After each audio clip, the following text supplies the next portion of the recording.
السلام علیکم ورحمۃ اللہ وبرکاتہ. الحمد للہ رب العالمین والصلاة والسلام علی رسول الامین وعلی آلہ وصحبہ ومن تبعهم بإحسان الى یوم الدین. اما بعد. یقول المصنف رحمه اللہ باب قول اللہ تعالی انک لا تهدی من احببت ولكن اللہ یهدی من یشاء وهو اعلم بالمهتدین. محترم ساتھیو، حمد و صلات کے بعد ہمارا یہ کتاب التوحید کے تعلق سے جو درس کئی ہفتوں سے چل رہا ہے، آج اس درس کے اندر شیخ رحمہ اللہ علیہ نے باب باندھا ہے اور اس کے تحت قرآن کریم کی یہ آیت ذکر کی ہے، بیان کیا ہے. اللہ رب العالمین کا فرمان انک لا تہدی من احببت ولکن اللہ یہدی من یشاء وہو اعلم بالمہتدین، کہ اے نبی کریم صلی اللہ علیہ وسلم، آپ جسے چاہیں ہدایت دینا آپ نہیں دے سکتے. اللہ رب العالمین جسے چاہتا ہے اسے ہدایت سے نوازتا ہے، اسے ہدایت عطا کرتا ہے. تو اس آیت کے اندر اس کا سبب نزول بھی ہے، اور اسی طریقے سے ہدایت کے دو معنی ہیں. ایک ہدایت جو ہدایت توفیق ہے یا اسی طریقے سے قبول ہے، یا ایمان کو دل کے اندر داخل کرنا ہے، کفر اور ضلال سے نکال کر کے ایمان پر لا کر کے قائم کرنا ہے. یہ ہدایت توفیق یہ اللہ رب العالمین کے ہاتھ میں ہے. اللہ رب العالمین جسے چاہے ہدایت دیتا ہے، اور نبی کریم صلی اللہ علیہ وسلم کے تعلق سے جو ہدایت ہے وہ رہنمائی ہے، وہ تبلیغ ہے کہ اللہ کے رسول صلی اللہ علیہ وسلم لوگوں کو اللہ رب العالمین کی رسالت کو پہنچا دیں، اللہ رب العالمین کے امر کو، اللہ رب العالمین کے احکام کو پہنچا دیں. ہدایت دینا، راہ راست پر لانا، یہ اللہ رب العالمین کا کام ہے. اسی لیے قرآن کریم کے اندر اللہ رب العالمین نے بیان فرمایا وَإِنَّكَ لَتَهْدِي إِلَى صِرَاطٍ مُسْتَقِيمٍ، یعنی آپ کا کام ہے رہنمائی کرنا، آپ راہ راست کی طرف رہنمائی کرنے والے ہیں، آپ لوگوں کو صحیح راستے کی طرف بلانے والے ہیں، اس کی رہنمائی کرنے والے ہیں. ہدایت پر لا کر کے گامزن کر دینا یہ اللہ رب العالمین کا کام ہے. اسی لیے آپ دیکھیں اس آیت کی شان نزول کے تعلق سے ایک حدیث ہے صحیح بخاری اور صحیح مسلم کی، عن ابن المسیب عن ابیہ قال لما حضرت ابا طالب وفات جاءه رسول اللہ صلی اللہ علیہ وسلم وعنده عبد الله بن أبي أمية وأبو جهل فقال له يا عم قل لا إله إلا الله كلمة أحاج لك بها عند الله، فقال له أترغب عن ملة عبد المطلب؟ فأعاد عليه النبي صلى الله عليه وسلم فأعاد، فكان آخر ما قال هو على ملة عبد المطلب، وأبى أن يقول لا إله إلا الله. فقال النبي صلى الله عليه وسلم لأستغفرن لك ما لم أنه عنك. فأنزل الله عز وجل ما كان للنبي والذين آمنوا أن يستغفروا للمشركين ولو كانوا أولي قربى من بعد ما تبين لهم أنهم أصحاب الجحيم. وأنزل الله في أبي طالب إنك لا تهدي من أحببت ولكن الله يهدي من يشاء. اس حدیث کے اندر ابن المسیب یعنی عبداللہ ابن المسیب یہ کبار تابعین میں سے ہیں، اور مسیب یہ صحابی ہیں. ان کے باپ جو عبداللہ ان کے باپ مسیب ہیں، اور ان کے دادا حزن یہ بھی صحابی ہیں. یہ کبار تابعین میں سے عبداللہ ابن المسیب بیان کرتے ہیں کہ اپنے والد سے یہ روایت کرتے ہیں کہ ان کے والد نے یہ بیان فرمایا کہ جب ابو طالب کے انتقال کا وقت قریب آیا، جب وہ آخری وقت میں تھے، تو اللہ کے رسول صلی اللہ علیہ وسلم ان کے پاس آئے ابو طالب، اور ابو طالب کو آپ جانتے ہیں کہ آپ کے بہت ہی ہمدرد اور غم گسار یہ چچا تھے۔ اللہ کے رسول صلی اللہ علیہ وسلم کی پرورش بھی کی، اللہ کے رسول صلی اللہ علیہ وسلم کی قدم قدم پہ آپ کا تعاون کیا، اور اسی طریقے سے اس دین کی بھی مدد کی۔ اللہ کے رسول صلی اللہ علیہ وسلم کو ہر قسم کے مصیبت سے اور پریشانی سے اور کفار اور مشرکین کے اذیت سے یعنی آپ کی طرف سے مدافعت کی، یہاں تک کہ ابو طالب جب سارے لوگ اللہ کے رسول صلی اللہ علیہ وسلم اور آپ کے صحابہ کو، آپ کے ساتھیوں کو شیب ابی طالب میں جب محصور کر دیا گیا تو وہاں پر بھی آپ کے ساتھ میں رہے، یہاں تک کہ ابو طالب نے کہا میں اپنی آخری عمر تک یعنی زندگی کے آخری رمق تک ابو طالب نے آپ کا تعاون کیا، آپ کی مدد کی۔ اللہ کے رسول صلی اللہ علیہ وسلم آپ سے بہت زیادہ محبت کرتے تھے، اور اسی محبت کی وجہ سے اللہ کے رسول صلی اللہ علیہ وسلم نے اپنے چچا سے کہا کہ اگر آپ یہ کلمہ کہہ دیں، اللہ کے رسول صلی اللہ علیہ وسلم اپنے چچا کے پاس آئے اور ان سے کہا کہ اے میرے پیارے چچا، آپ کلمہ لا الہ الا اللہ کہہ دیں، یہ ایسا کلمہ کہ تاکہ میں کل قیامت کے دن اللہ رب العالمین کے ہاں حجت پیش کر سکوں۔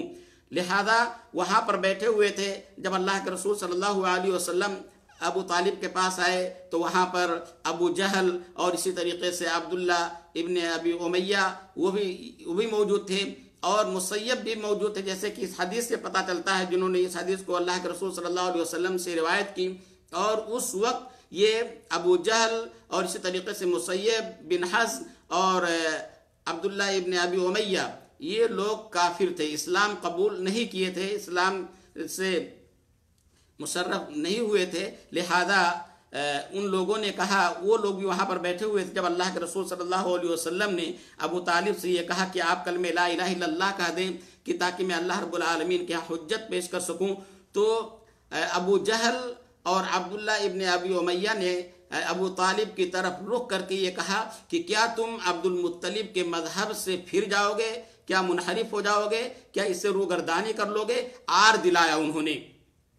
پھر اللہ کے رسول صلی اللہ علیہ وسلم نے اس بات کا اعادہ کیا کہ اے میرے پیارے چچا، آپ کلمہ لا الہ الا اللہ کہہ دیں۔ پھر دوبارہ ان لوگوں نے ابو طالب کی طرف متوجہ ہوئے اور ان دونوں نے کہا کہ کیا آپ یعنی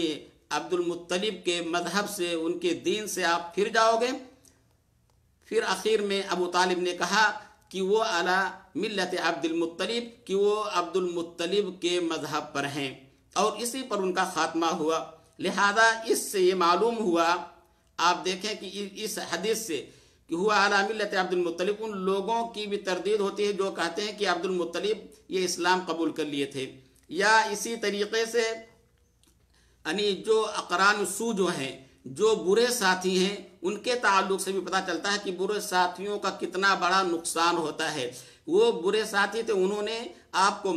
اس سے منع کیا، لہذا اسی لیے کہا جاتا ہے کہ ان لوگوں کو چاہیے کہ اچھے لوگوں کو اپنا ساتھی اختیار کریں۔ صحبت صالح ترا صالح کند، صحبت طالع ترا طالع کند۔ اگر اچھے لوگوں کی صحبت اختیار کرو گے تو اچھا ہو جاؤ گے، اچھے بن جاؤ گے، اور اگر بروں کی صحبت اختیار کرو گے تو برے ہو جاؤ گے۔ لہذا ہمیں چاہیے کہ ہم اچھے لوگوں کی صحبت کو اختیار کریں۔ یہاں پر وہ عبداللہ ابن ابی امیہ اور ابو جہل یہ غزوہ بدر کے موقع پر یہ مارا گیا، قتل کیا گیا، اور عبداللہ ابن ابی امیہ کو اللہ رب العالمین نے ہدایت دی اور انہوں نے اسلام کو قبول کیا، اور اسی طریقے سے مسیب وہ بھی اسلام کو بعد میں قبول کیے۔ اس کے بعد جب ابو طالب نے یہ کہا کہ وہ اعلیٰ ملت عبد المطلب، کہ وہ عبد المطلب کے مذہب پر ہیں، پھر ان کا انتقال بھی اسی پر ہو گیا اور ان کا سوئے خاتمہ ہوا،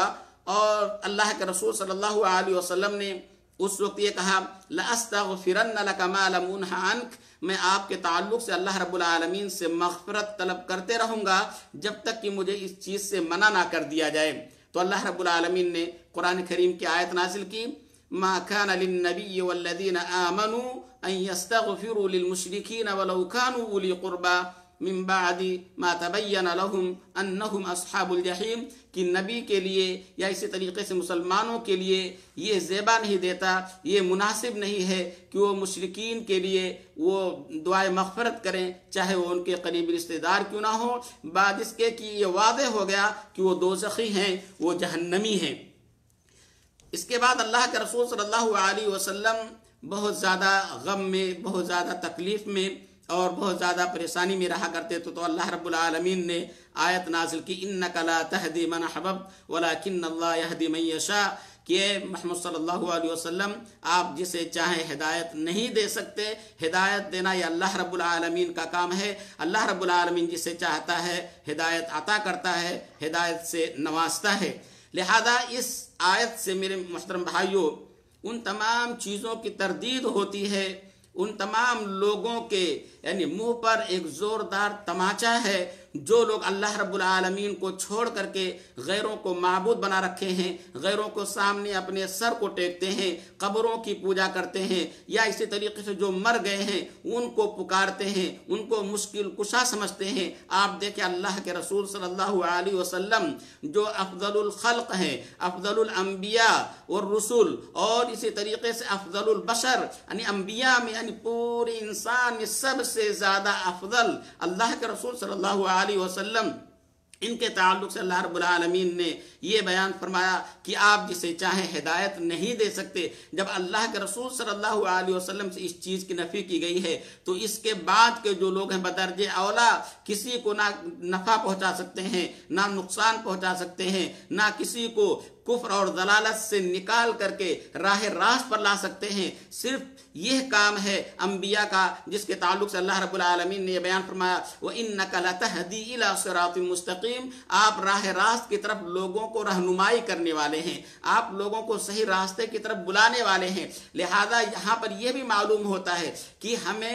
دین کی دعوت دیتے رہنی چاہیے، ہمیں لوگوں کو خیر کی طرف بلانا چاہیے، ہمیں انہیں صحیح راستے کی طرف رہنمائی کرنی چاہیے، اللہ رب العالمین کے اوامر اور اسی طریقے سے اس کے احکام کو لوگوں تک پہنچانا چاہیے۔ عمل کرنا ان کا کام ہے، یا اسی طریقے سے عمل کرنے کی توفیق دینا یہ اللہ رب العالمین کا کام ہے۔ لہذا ہمیں امر بالمعروف اور نہی عن المنکر کے فریضے کو انجام دیتے رہنا چاہیے۔ اس چیز کو بہت سارے لوگ جنہیں علم نہیں ہوتا وہ لوگ حجت پکڑتے ہیں کہ اللہ تعالیٰ چاہے گا تو عمل کرے گا، یا اسی طریقے سے ہمارا کام نہیں ہے کہ ہم اس کو صحیح راستے کی طرف بلائیں، ایسا نہیں۔ صحیح راستے کی طرف بلانے کی ترغیب آئی ہوئی ہے، انسان کو چاہیے کہ لوگوں کو صحیح راستے کی طرف دعوت دیں، صحیح راستے کی طرف بلائیں۔ لہذا یہ اس عمل کو، اس بہترین امر کو ہمیں انجام دیتے رہنا چاہیے۔ لہذا میرے بھائیوں جب اس چیز کا پتہ چل گیا کہ اللہ کے رسول صلی اللہ علیہ وسلم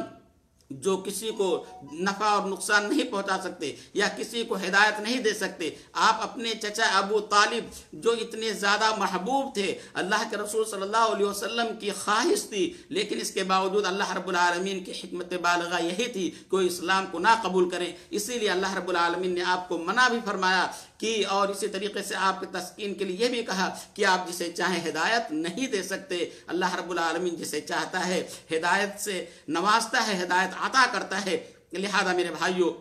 ہمیں چاہیے کہ ہم اپنا تعلق اللہ رب العالمین سے جوڑیں، اللہ رب العالمین کی عبادت کریں، اس لیے کہ آپ دیکھیں اللہ کے رسول صلی اللہ علیہ وسلم نے جب اپنے چچا ابو طالب سے یہ کہا آپ لا الہ الا اللہ کہہ دیں، تو چونکہ ان کو یہ معلوم تھا اس وقت اللہ کے رسول صلی اللہ علیہ وسلم کے وقت میں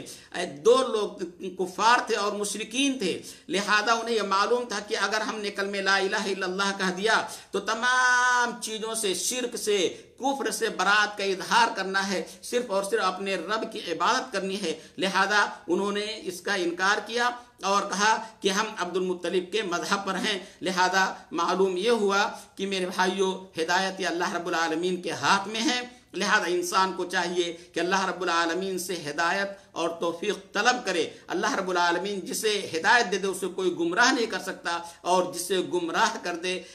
کوئی اسے، جسے اللہ رب العالمین گمراہ کر دے کوئی اسے ہدایت نہیں دے سکتا ہے۔ اللہ رب العالمین سے دعا ہے کہ اللہ رب العالمین ہم تمام لوگوں کو سننے اور اس پر عمل کرنے کی توفیق عطا فرمائے، آمین۔ وآخر دعوانا الحمدللہ رب العالمین، وصلی اللہ علی نبینا محمد وعلی آلہ وصحبہ وسلم، والسلام علیکم ورحمۃ اللہ وبرکاتہ۔